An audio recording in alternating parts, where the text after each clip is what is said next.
আর radio টিভিতে অসত্য প্রচার এবং বাগাড়ম্বরই এদের একমাত্র পুঁজি। দেশের এই চরম দুর্দিনে দেশপ্রেমিক জাতীয়তাবাদী শক্তি এবং ইসলামী আন্দোলনরত দলগুলো সহ গোটা জাতিকে আহ্বান জানাই, ঈমান হেফাজত এবং দেশের স্বাধীনতা রক্ষার জন্য সকল প্রকার ভেদাভেদ ভুলে যান। সেই সাথে দলীয় সংকীর্ণতার ঊর্ধ্বে উঠুন। আভ্যন্তরীণ কোন্দল থাকলে মিটিয়ে ফেলুন। একমাত্র মুসলমান পরিচয়ে কাঁধে কাঁধ মিলিয়ে দাঁড়ান আর ঐক্যবদ্ধ হয়ে কোরআন প্রতিষ্ঠার আন্দোলনে ঝাঁপিয়ে পড়ুন। সকলকেই মনে রাখতে হবে কাফের, মুশরিক, মুনাফিকদের অধীনে গোলামীর জিন্দেগির চাইতে ঈমান হেফাজত এবং স্বাধীনতা রক্ষার জিহাদে শরীক হয়ে শাহাদাতের মৃত্যু হাজার গুণে শ্রেয়।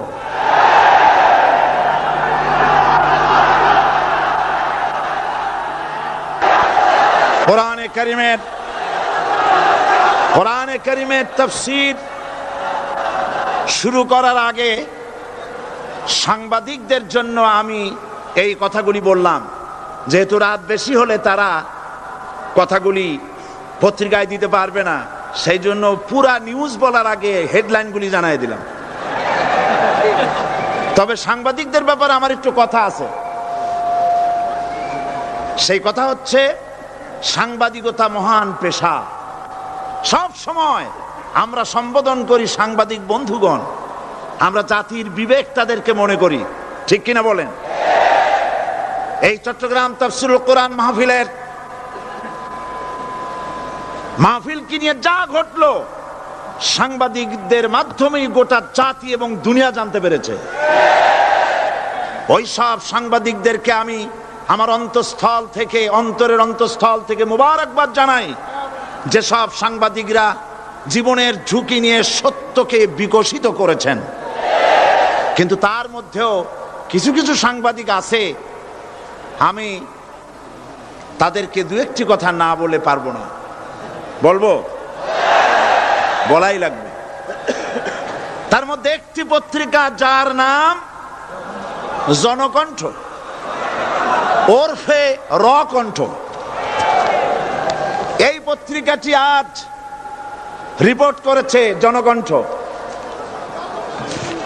সশস্ত্র ক্যাডার প্রহরায় চট্টগ্রামে সাঈদীর তাফসীর মাহফিল শুরু। আজকের এই লক্ষ লক্ষ জনতাকে জিজ্ঞেস করতে চাই, এই লক্ষ লক্ষ জনতা আপনারা কোন সশস্ত্র ক্যাডার চোখে দেখেছেন?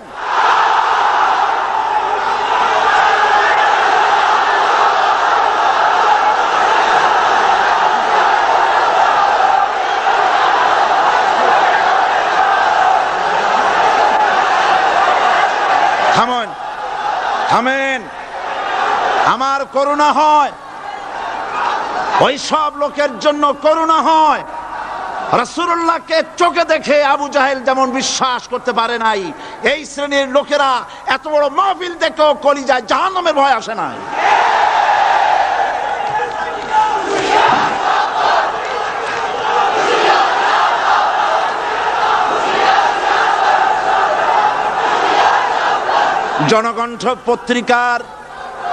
জনকণ্ঠ পত্রিকার সাংবাদিক যদি খুঁজে খুঁজে সশস্ত্র ক্যাডার আপনি এভাবে খুঁজে খুঁজে পান, সাংবাদিকতার চাকরি ছেড়ে পুলিশে চাকরি নিন।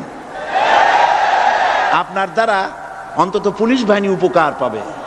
এত বড় মিথ্যে কথা লিখবেন না, আপনাকেও মরতে হবে এবং আল্লাহর কাছে আপনাকেও জবাবদিহি করতে হবে। এবার যুগান্তর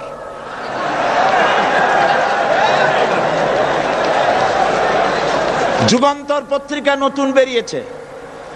যুগান্তরকে দেশবাসী বস্তুনিষ্ঠ সংবাদ পরিবেশন করবে বলেই আশা করে। জনকণ্ঠের মতো জঘন্য কণ্ঠে যুগান্তর পরিণত হোক, জাতি তা চায় না।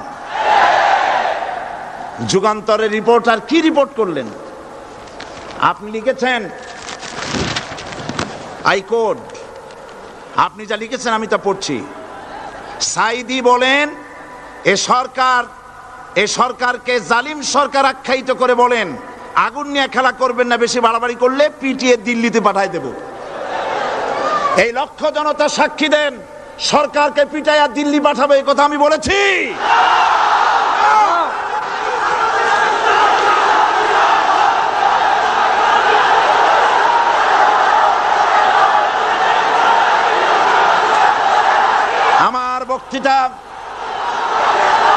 আমার বক্তব্য রেকর্ড হয়, টিভি আছে, ভিডিও আছে। আপনি এই লক্ষ লক্ষ মানুষ আপনাকে মিথ্যাবাদী মনে করবে যে আপনি একটা মিথ্যা কথা লিখছেন, কিন্তু গোটা জাতির কাছে যুগান্তর গিয়ে আমাকে আপনি কি বানালেন? 40 বছর এই রাস্তায় কথা বলি, কোরআনের কথা বলি, 40 বছর এই রকমের হালকা কথা, সরকার পিটায় দিল্লি পাঠাবো এই রকমের পোলাপানের মতো কথা যদি আমি বলতাম, তাহলে কি মানুষ আসতো আমার মাহফিলে? এই যুগান্তর পত্রিকা আমার বগুড়ার বক্তৃতাকে বিকৃত করেছে। বগুড়ায় আমি কি বলেছিলাম আজকে সে কথা আপনাদের জানা দরকার। সরকারের সোনার ছেলেরা আমাকে বলেছে আমি স্বাধীনতা বক্তব্য রাখি, স্বাধীনতা বিরোধী বক্তব্য রাখি। বগুড়ায় তার প্রমাণ করেছি। বগুড়ায় আমি কি বলেছি? বগুড়ায় আমি বক্তব্য রাখতে গিয়ে বললাম, বর্তমান প্রধানমন্ত্রী, আমি যা বলি আমার তা মনে থাকে এবং রেকর্ড আছে, হাজার হাজার মানুষের সামনে বলেছি। কোন পত্রিকা এরকমের বেকায়দা রিপোর্ট করে না যেমন আজকে আপনি করেছেন, পিটাইয়া দিল্লি পাঠাবো। কি আর কেউ করেছে রিপোর্ট? সেখানে আমি বলেছি 4 দলের মহাসমাবেশগুলি দেখে প্রধানমন্ত্রীর মাথা খারাপ হয়ে গেছে। আর মাথা খারাপ হইতেই পারে, যেহেতু ফ্যামিলি অ্যাফেয়ার্স যদি খারাপ থাকে মাথা গরম থাকে। আমি সেখানে বলেছি প্রধানমন্ত্রী তিনি বলেছেন 4 দল একত্রিত হয়ে বাংলাদেশটারে পাকিস্তান বানাবে। দেখছেন না পত্রিকায়? আমি বলেছি দেখেন, একটা দেশের প্রধানমন্ত্রী মিথ্যা কথা বলেন, আমি এই রকমের কথা বলবো না, তবে উনি যা বলেন তা কিন্তু সত্য নয়। মিথ্যাবাদী আমি বলতে পারি না, বলবোই না, তবে যা বলেন তা সত্য নয়। আস্তে করে বলছি। উনি বলছেন দেশটারে পাকিস্তান বানাবে 4 দল। আমি বললাম বিগত 21 বছর যারা দেশ চালাইছে তারাই তো 4 দলের মধ্যে আছে না নাই? পাকিস্তান বানাইছে তারা? আচ্ছা আপনারা বলেন পাকিস্তান কাছে না হিন্দুস্তান কাছে? আমি বলেছি যদি বাংলাদেশকে কেউ পাকিস্তান বানাতে চায় তাহলে সর্বপ্রথম কাশ্মীর পাকিস্তান হতে হবে, তারপরে হিন্দুস্তানকে পাকিস্তান হতে হবে। এটা যেমন সম্ভব নয়, কিয়ামত পর্যন্ত বাংলাদেশ পাকিস্তান হওয়া সম্ভব নয়। আমার এই স্পষ্ট বক্তৃতার হাজারো রেকর্ড আছে বগুড়ায়, কেউ ধরনের বাজে রিপোর্ট করেনি। যুগান্তর লিখেছে, সাইদি বলেছে কাশ্মীর পাকিস্তান হইলেই বাংলাদেশ পাকিস্তান হয়ে যাবে। আমি ওই দিন ঢাকায় এসেই যুগান্তর পত্রিকার চিফ রিপোর্টারকে টেলিফোন করে বলেছি আপনি একটা ভুল রিপোর্ট আপনার সাংবাদিক করেছে বগুড়া থেকে, জাতি বিভ্রান্ত হবে। আমি একটা প্রতিবাদ পাঠালাম, অনুগ্রহ করে আমার প্রতিবাদ ছেপে দিবেন। ওনরা সাংবাদিকতার প্রতি মর্যাদা দিতে গিয়ে আমার এই বক্তব্যটা ছাপেন নাই। তার মানে হলো আমার বিরুদ্ধে যদি কেউ কথা বলে হুবহু ছাপা হবে, আর আমি যদি সেলফ ডিফেন্স নিতে চাই বস্তুনিষ্ঠভাবে আমাকে কভারেজ দেওয়া হবে না। এটাই হলো তাদের সবচাইতে আমার প্রতি ক্ষোভ। এবং তারা চায় আমাকে জনগণ থেকে বিচ্ছিন্ন করতে, কিন্তু জনগণ থেকে আমাকে বিচ্ছিন্ন করা যাবে না। কারণ আমার আকর্ষণে মানুষ আসে না, আকর্ষণ হলো আল্লাহর কোরআন। জনগণকে বিচ্ছিন্ন করা যাবে না। আমি তাফসীরের আগে যুগান্তর পত্রিকার সাংবাদিককে অনুরোধ করব, আপনি অনুগ্রহ করে আপনি এই সংশোধনটি মেহেরবানি করে পাঠিয়ে দিন যে গতকাল যে কথা বলা হয়েছিল যে সরকারকে লাঠি দিয়ে পিটাইয়া দিল্লি পাঠায় দেবো, এই কথা যে এটা আমি ভুল লেগেছি। মানুষ ভুল স্বীকার করলে কোনো অপরাধ নাই, অন্যায় নাই। আমরা আশা করব আগামীকালের যুগান্তরে আমরা দেখব যে আপনি ভুল স্বীকার করেছেন, এর দ্বারা যুগান্তরের মান কমবে না, মান বেড়ে যাবে। আর যদি ভুল স্বীকার না করেন, আল্লাহর অভিশাপের জন্য প্রস্তুত থাকবেন। দরুদ শরীফ পড়েন, আল্লাহুম্মা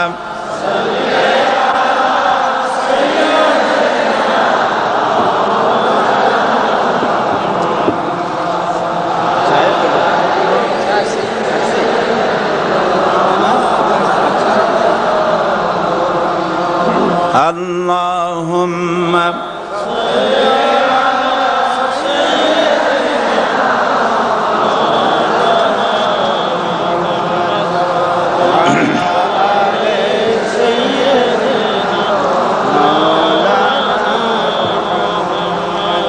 বন্ধুগণ, কোরআনে কারীম হচ্ছে বিশ্ব মানবতার জন্য সর্বশ্রেষ্ঠ হেদায়েতের কিতাব।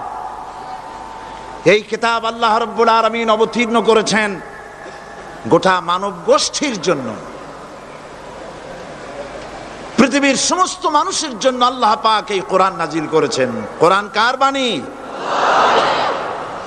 এই কোরআনকে যারা অনুসরণ করবে তাদের সম্পর্কে আল্লাহ পাক বলেছেন, ফামান তাবিআ হুদায়া ফালা খাউফুন আলাইহিম ওয়ালা হুম ইয়াহজানুন। কোরআন যারা অনুসরণ করবে, কোরআন যারা মেনে চলবে, তাদের জন্য কোনো ভয় নাই, কোনো চিন্তা নাই। কোরআনের আইন যারা মানবে, কোরআনের শাসন যারা মানবে, তাদের জন্য কোনো ভয় নাই, চিন্তা নাই। কোরআন আল্লাহ রাব্বুল আলামিন এই পৃথিবীতে তাবিজ লেখার জন্য পাঠান নাই। এ কোরআন শুধু চুমা খাওয়া, মাথায় লাগাবার জন্য, বুকে লাগাবার জন্য পাঠান নাই। কোরআন পাঠিয়েছেন আল্লাহ রাব্বুল আলামিন, মানুষেরা কোরআন পড়বে, কোরআন বুঝবে, আর কোরআনের বিধান অনুযায়ী ব্যক্তি, পরিবার, সমাজ এবং রাষ্ট্র গড়বে। বলেন আলহামদুলিল্লাহ। এই জন্য কোরআন নাজিল হয়েছে। রাসূল করিম সাল্লাল্লাহু আলাইহি ওয়াসাল্লাম কোরআনে কারীম দিয়ে একটি সমাজ বিপ্লব করেছিলেন। কোরআন নাজিল এর উদ্দেশ্য আর রাসূল পাঠাবার উদ্দেশ্য সম্পর্কে আল্লাহ পাক বলছেন, হুয়াল্লাযী আরসালা রাসূলাহু বিল হুদা ওয়া দীনিল হক লিইয়ুযহিরাহু আলাদ-দীনি কুল্লিহি ওয়া কাফা বিল্লাহি শাহীদা। আমি আমার রাসূলকে দ্বীন হক আর সত্যের বিধান সহকারে দুনিয়ায় পাঠিয়েছি, এই জন্যে লিইয়ুযহিরাহু আলাদ-দীনি কুল্লিহি আই লিইয়ুগলিবাহু আলা সাইরিল আদিয়ান, যাতে করে মানব গোষ্ঠীর উপরে, মানুষের তৈরি করা মতবাদের উপরে ইসলামকে যেন বিজয়ী করে দেন। ইসলাম বিজয়ী করে দেওয়ার জন্যে, কোরআনকে বিজয়ী ভূমিকা আনার জন্য আমি রাসূল পাঠিয়েছি, বিধান পাঠিয়েছি। সেই আল্লাহ পাক আমাদের জন্য এ কোরআন দিয়েছেন পৃথিবীতে আইন এবং বিধান মেনে চলার জন্য। এই কোরআন মানুষের ইহকাল এবং পরকালের মুক্তির দিশা দেখায়। কোরআন যারা মানে তারাই শান্তি পায়, যারা মানে না তারাই অশান্তি মধ্যে বসবাস করে। আজকে আপনারা বলেন, পৃথিবীতে সবচাইতে অশান্তিতে কারা? মুসলমান। পৃথিবীতে সবচাইতে অশান্তিতে কারা? তাহলে অর্থ দাঁড়ায় এই যে কোরআন যাদের কাছে থাকবে, কোরআন যারা তেলাওয়াত করবে, কোরআনের আইন কানুন যারা পড়বে, কোরআন যাদের বাড়িতে থাকবে, তারাই সব থেকে অবহেলিত, লাঞ্ছিত হবে। অর্থ কি তাই হবে নাকি? না, তা হবে না। আল্লাহ পাক বলেছেন, তাহা মা আনজালনা আলাইকাল কুরআনা লিতাশকা। নবী হে, এই কোরআন আমি অবতীর্ণ করেছি এজন্য নয় যে কোরআন আপনার ভাগ্যকে বিনষ্ট করে দেবে, বরং কোরআন এসেছে ভাগ্যকে সুপ্রসন্ন করার জন্য। সুবহানাল্লাহ। সেই কোরআন থেকেই আমরা আলোচনা করেছি। গতকাল আলোচনা করেছিলাম সূরা আল বাকারার 255 নম্বর আয়াত। আয়াতটার নাম কি? আয়াতুল কুরসি। গতকালকের মতো আজও আসুন আমার সাথে তেলাওয়াত করেন। আউযু বিল্লাহি মিনাশ শাইতানির রাজিম। বিসমিল্লাহির রাহমানির রাহিম। প্রত্যেক অক্ষরে অক্ষরে 10 করে নেকি এখন আমাদের নামায় আমলে লেখা হচ্ছে। সুবহানাল্লাহ। গলা ছেড়ে দিয়ে সবাই পড়েন আমার সাথে।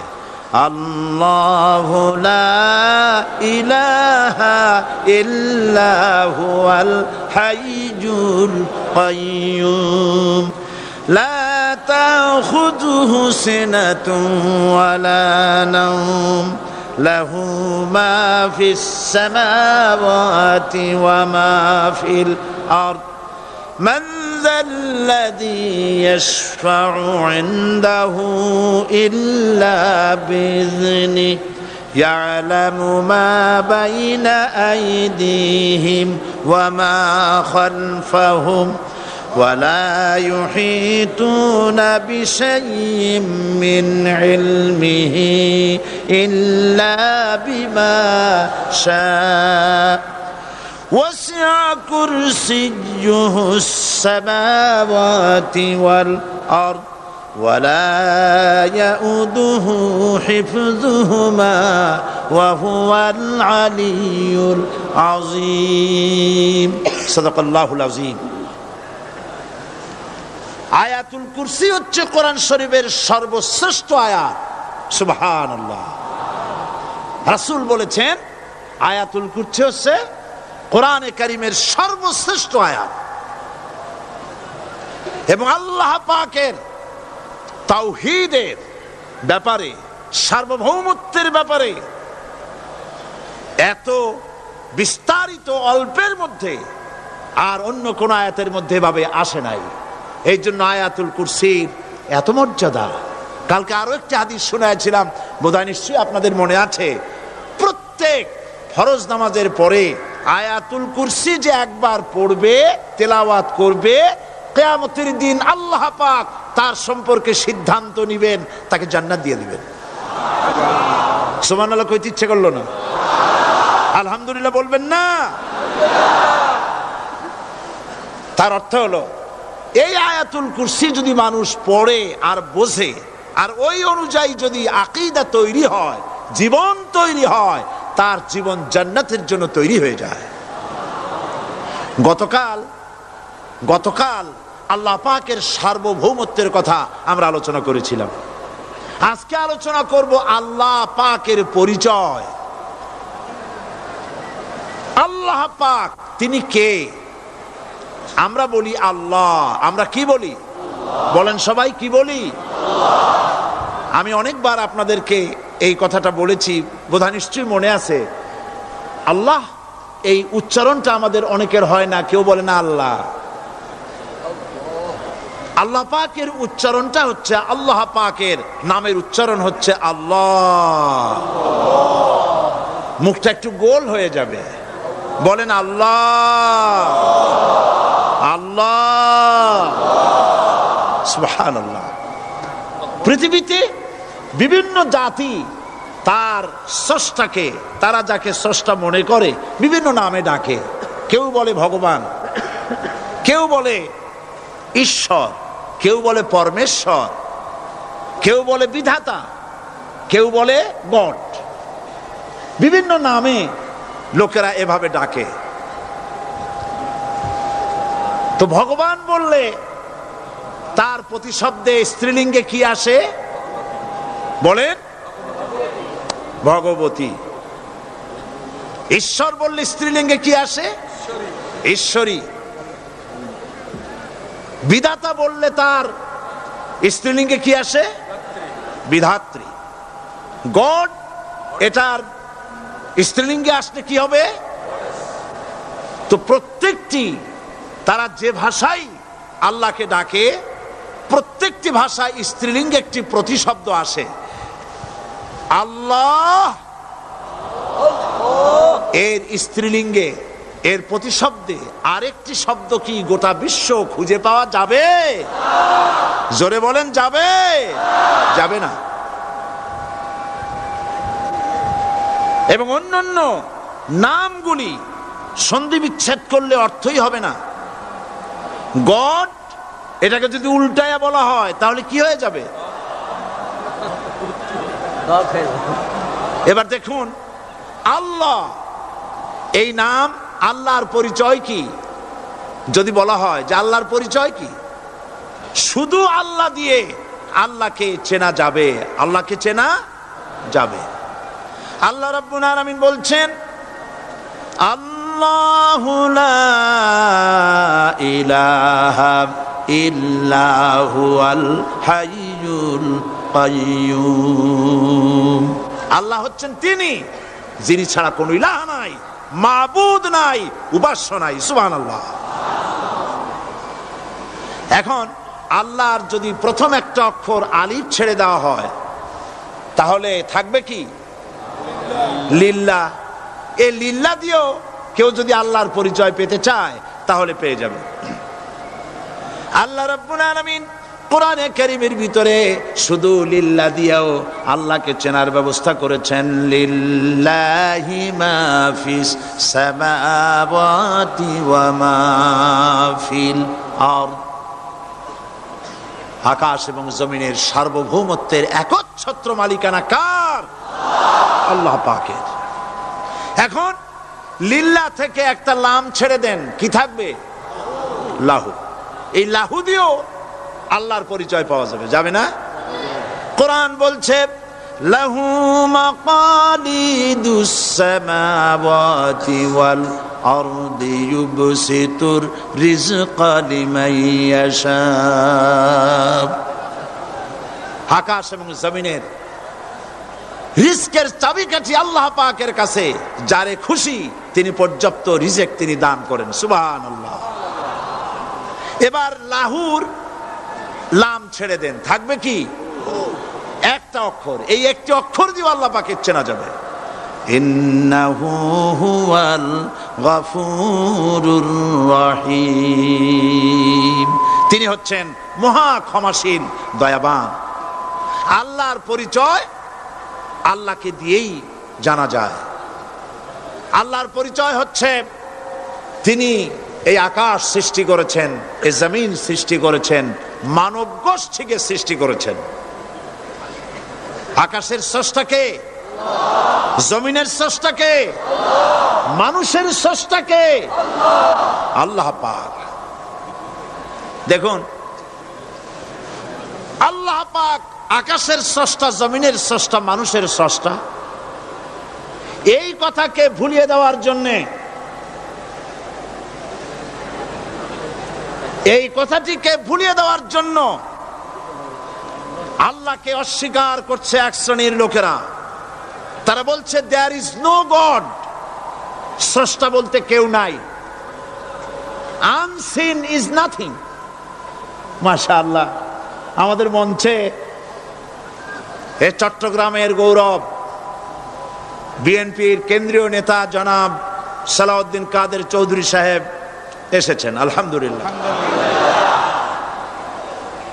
আল্লাহ পাক সকলকে কোরআন বোঝার তৌফিক দান করুন, বলি আমিন। আল্লাহ পাক কোরআনকে বোঝার জন্য, আল্লাহকে চেনার জন্য ব্যবস্থা করেছেন। ওরা বলছে কি আনসিন ইজ নাথিং, যা দেখা যায় না সেটা কিছুই না, সেটা বিশ্বাস করি না। তো আল্লাহর যখন রং নাই, গন্ধ নাই, তাকে বিশ্বাস করি কেমনে? বলেন নাউজুবিল্লাহি মিন যালিক। আরে ভাই, তোমরা তো এমন বহু জিনিস আছে যা না দেখে বিশ্বাস করো। আপনারা কি বাতাস দেখেছেন? বিশ্বাস করেন কিনা? বিশ্বাস করেন কিনা? আপনারা কি ইথার দেখেছেন? বিশ্বাস করেন কিনা? ফুলের গন্ধ দেখেছেন?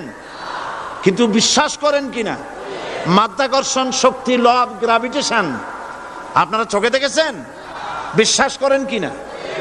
অনেক জিনিস এমন আছে যা আমরা চোখে দেখি না কিন্তু বিশ্বাস করি। হযরত ইমাম আবু হানিফা রাহমাতুল্লাহ আলাইহির সাথে এক নাস্তিকের বহাস হবে। স্থান এবং তারিখ নির্ধারণ করা হলো। ইমাম সাহেব দেরি করে আসলেন। নাস্তিক বলছে, আমি আপনার সঙ্গে কোনো বিতর্কে যেতে চাই না, কারণ আপনি ওয়াদা রক্ষা করতে পারেন নাই, নির্ধারিত সময়ের অন্তত 3 ঘন্টা পরে এসেছেন। তিনি বললেন, আমি কেন দেরি করলাম সেটা তো তুমি জিজ্ঞেস করবে। আচ্ছা বলেন কেন দেরি করেছেন? তিনি বললেন, দেখো এই জায়গায় আসার পথে একটা নদী বেঁধেছিল, তো আমি আসবো কি করে? আমার কাছে পারাপারের কোনো বন্দোবস্ত ছিল না। এক পর্যায়ে হতাশ হয়ে গেলাম, আমার বোধহয় যাওয়াই হবে না। শেষ পর্যন্ত আমি দেখতে পেলাম হঠাৎ করে আমার পাশে একটা ফলের বীজ পড়লো, তা দিয়ে একটা গাছ অঙ্কুরিত হলো। দেখি না তা গাছটা একটা ময়ূর হয়ে পরিণত হয়ে গেল। কই থেকে একটা করাতে সে গাছটা কেটে ফেলে দিল।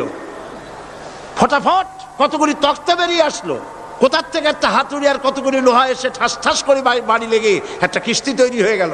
কিস্তিটার ধাপায় পড়লো নদীতে, আমি লাফ দিয়ে উঠলাম, তাই পার হয়ে আসতে যা দেরি হলো। নাস্তিক বলছে, আপনার সাথে আমি জানছিলাম যে আপনি অত্যন্ত বুদ্ধিমান মানুষ, কিন্তু যে ঘটনা শুনাইলেন আপনার স্ক্রু একটাও টাইট আছে বলে মনে হয় না, আপনার সাথে আর কোনো বহস নয়। তিনি বললেন, কেন? কয় বহস না, আপনি বলছেন যে এইরকম একটা গাছ চারা হয়ে গেল, সাথে সাথে বিনা মিস্ত্রিতে গাছটা কাটলো, তারপর এইটা দিয়ে তক্তা হইলো, লোহা আসলো, হাতুড়ি হইলো, বিনা মিস্ত্রিতে কিস্তি তৈরি হয়ে গেল, নৌকা এটা পড়লো নদীতে, আর বিনা মাঝিতে আপনি পার হয়ে আসলেন। এটা কি আদৌ সম্ভব?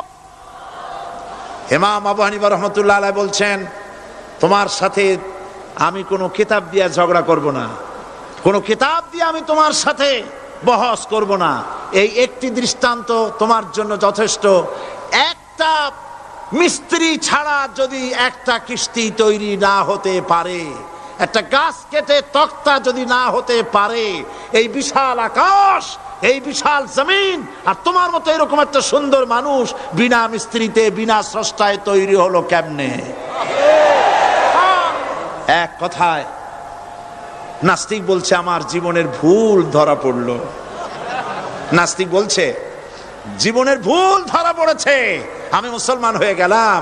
লা ইলাহা ইল্লাল্লাহু মুহাম্মাদুর রাসূলুল্লাহ। জোরে পড়েন, লা ইলাহা লা ইলাহা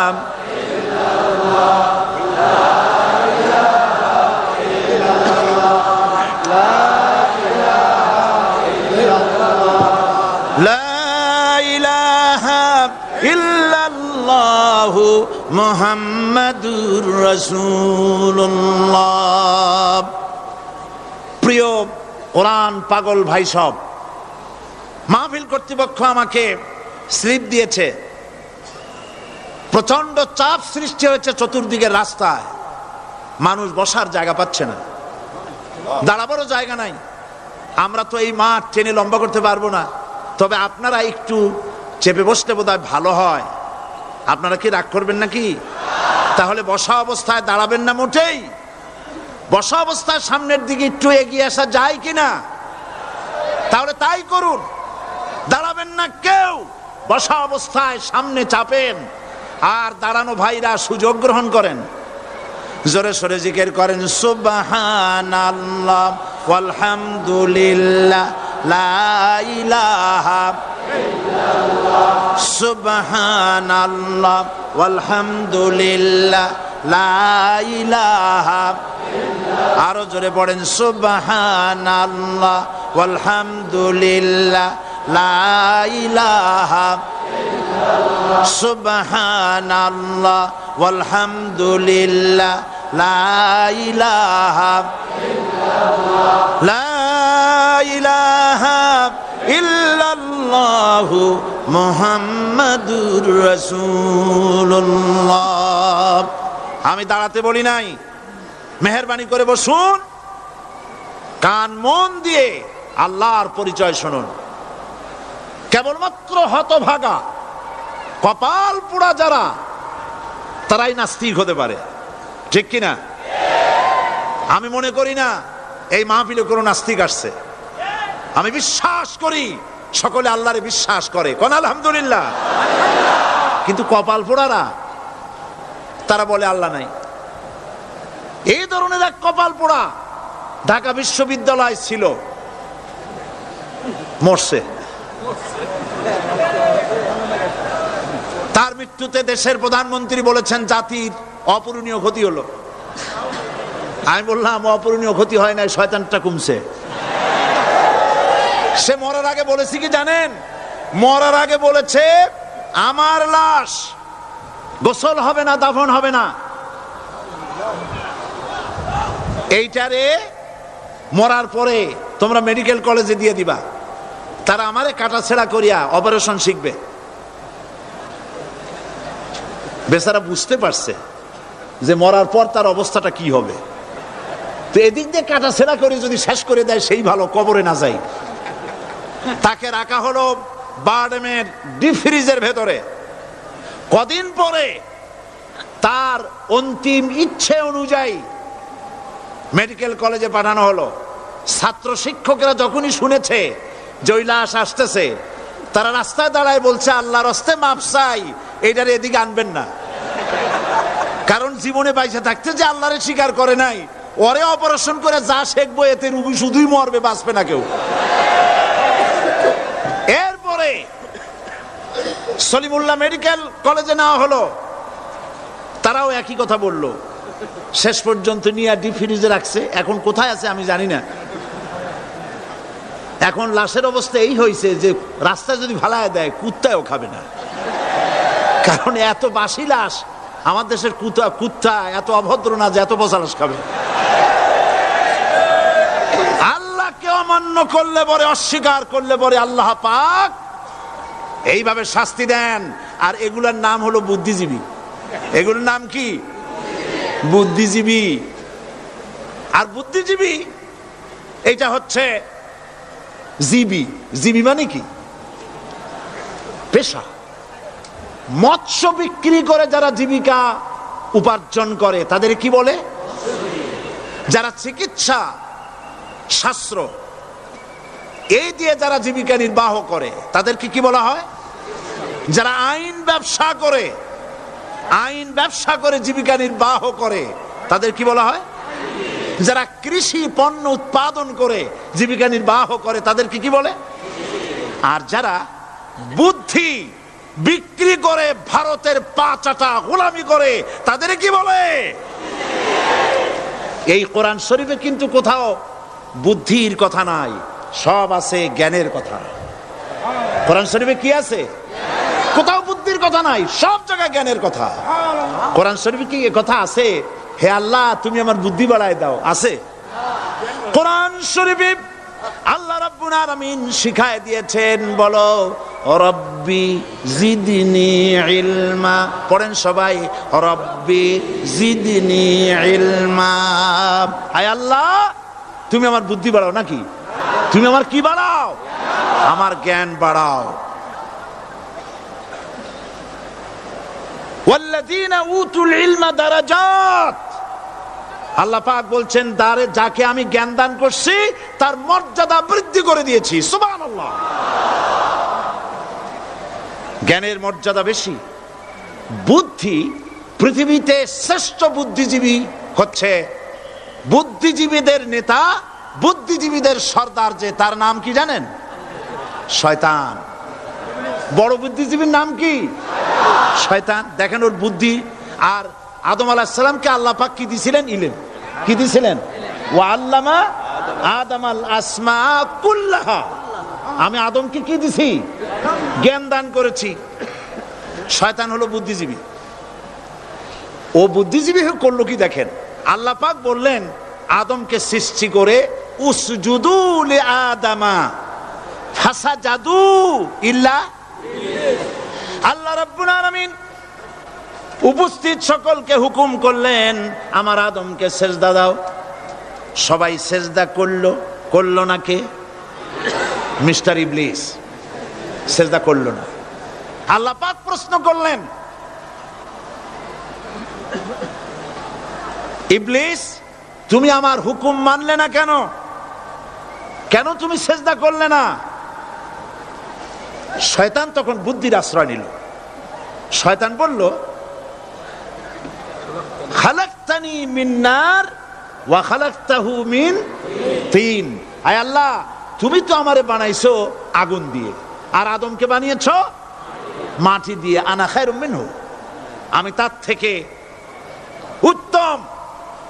কারণ তুমি আমাকে একটা অবৈজ্ঞানিক আদেশ করেছো। মাটির গতি নিম্নমুখী আর আগুনের গতি ঊর্ধ্বমুখী।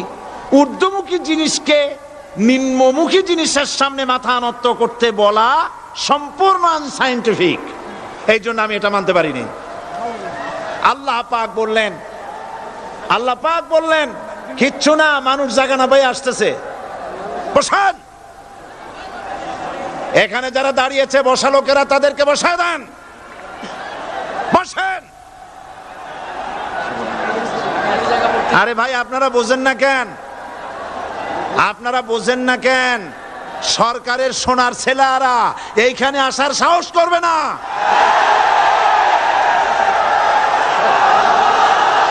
জায়গা পায় না।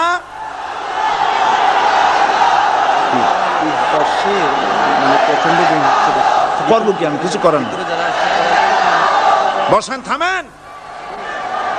মানুষ বসার জায়গা পাচ্ছে না বলে অসুবিধা হচ্ছে। নড়াচড়া কেউ করবেন না, কোন আওয়াজ করবেন না। আল্লাহ তৌফিক দিন, জোরে কোন আমিন। আল্লাহ পাক বলেন, ইন্নাকা রাজিম মারদুদ, তোর উপরে আল্লাহর লানাত, অভিশাপ, আমার দরবার থেকে বেরিয়ে যা। তাহলে এই হলো বুদ্ধির দশা। এবার দেখেন জ্ঞানের দশা কি। জ্ঞান দেওয়া হয়েছিল কারে বলেন? একটা জিনিস লক্ষ্য করুন, আল্লাহ পাকের হুকুম শয়তান লঙ্ঘন করেছে। আদম আলাইহিস সালামও হুকুম কি করেছেন? অমান্য করেছেন। করেন নাই? ভয় পান নাকি বলতে? আদম আলাইহিস সালাম আল্লাহ পাকের হুকুম অমান্য করছেন কিনা? অমান্য করেছেন। কি আল্লাহ পাক বলেছেন? এই জান্নাতের সব কিছু নাজ নেয়ামত ভোগ করো, কিন্তু এই গাছের কাছেও যেও না। নিষেধ করেন নাই? হযরত আদম আলাইহিস সালাম ভুল করলেন, আল্লাহ নিষিদ্ধ বৃক্ষের কাছে গেলেন, স্বামী স্ত্রী দুজনে নিষিদ্ধ ফল ভক্ষণ করলেন। এরপরে হযরত আদম আলাইহিস সালাম মহা চিন্তার ভিতরে পড়ে গেলেন, কি সর্বনাশ করলাম।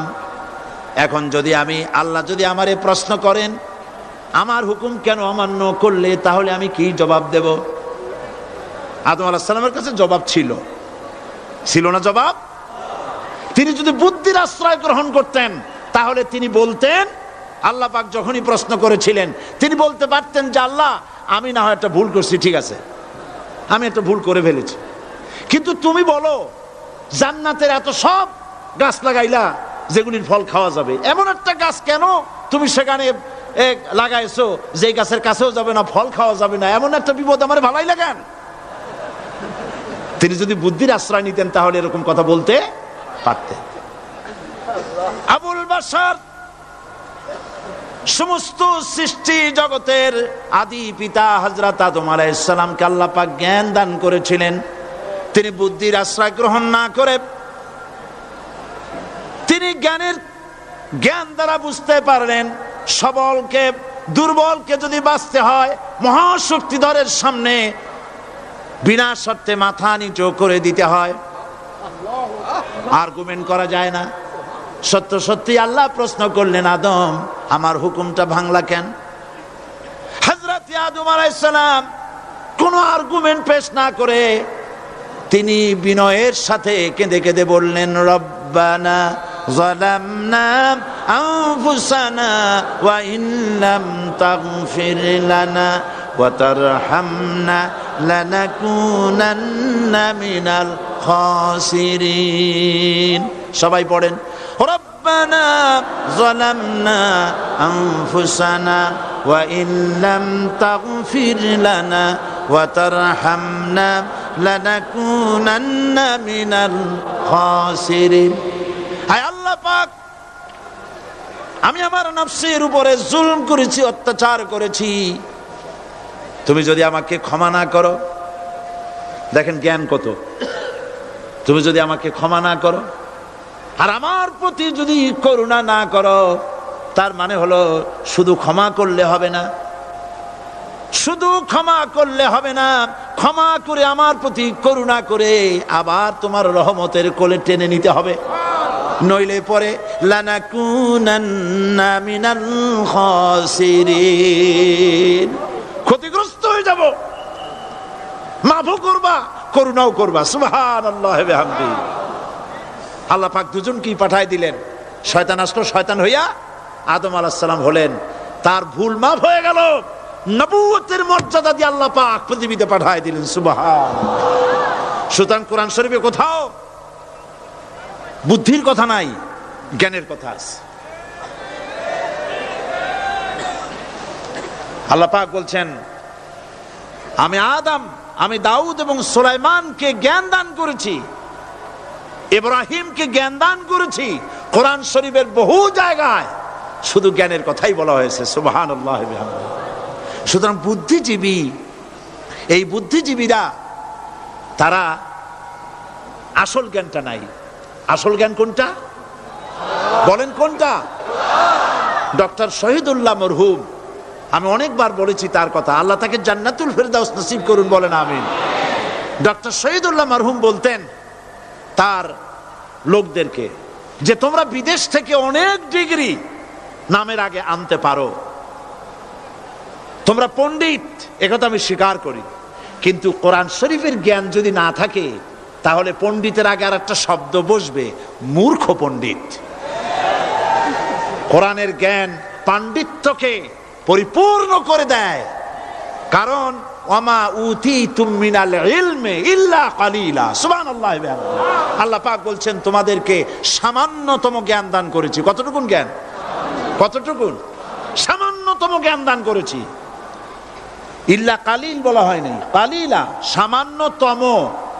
তমর অর্থ যারা বোঝেন তারা নিশ্চয়ই বুঝতে পারেন তমটা কি। সামান্যতম, সামান্যের সামান্যের কত কত সামান্যতম তা আল্লাহ পাক ভালো জানেন।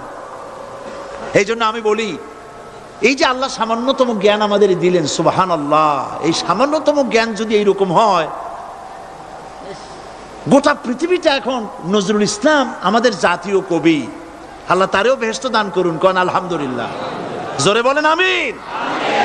নজরুল ইসলামও কবি, আর আমাদের দেশেও সরকারের ঘোষিত কবি, প্রধান কবি। একজন জাতীয় কবি, তিনি বলছেন, মসজিদেরই পাশে আমার কবর দিও ভাই, যেন সকাল সন্ধে মুয়াজ্জিনের আজান শুনতে পায়।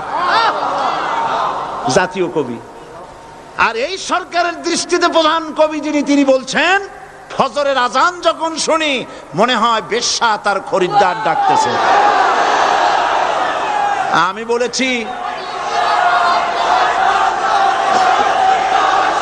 বলেছি এটা তো তুমি শুনবাই, কারণ ছাত্র জীবন থেকে ওই আওয়াজ শোনার যাদের অভ্যেস, বুড়া হইছে এখনো বেশ্যার আওয়াজ ছাড়ার কানে কিছুই আসে না।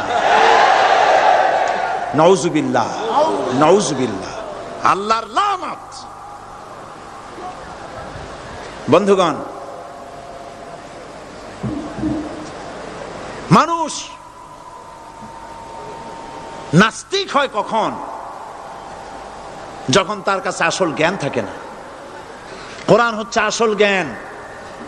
কাজী নজরুল ইসলাম বলেছেন, আজ থেকে কত বছর আগে, বিশ্ব নিখিল দেখবো আমি আপন হাতের মুঠায় পুরে। আজকে পৃথিবী আপনার মুঠায় আসছে না? উনি দেখে যান নাই, কিন্তু আসছে কিনা? আজকের পৃথিবীর নাম হয়েছে গ্লোবাল ভিলেজ। গোটা পৃথিবী এখন একটা পল্লী। আমেরিকার নির্বাচনের ফলাফল আমরা এখানে বসে দেখতেছি, দেখতেছেন কিনা? আমেরিকা একটা প্যাঁচ লাগিয়ে গেছে না? কালকে বলছি আমেরিকায় তো এরকমের বাংলাদেশি প্যাঁচ লাগা উচিত ছিল না, কিন্তু প্যাঁচটা লাগলো কেন? আমার মনে হয় যে আমাদের দেশের সরকার প্রধান বারবার যাওয়াতে এই রোগ ওখানেও সংক্রামিত হয়েছে।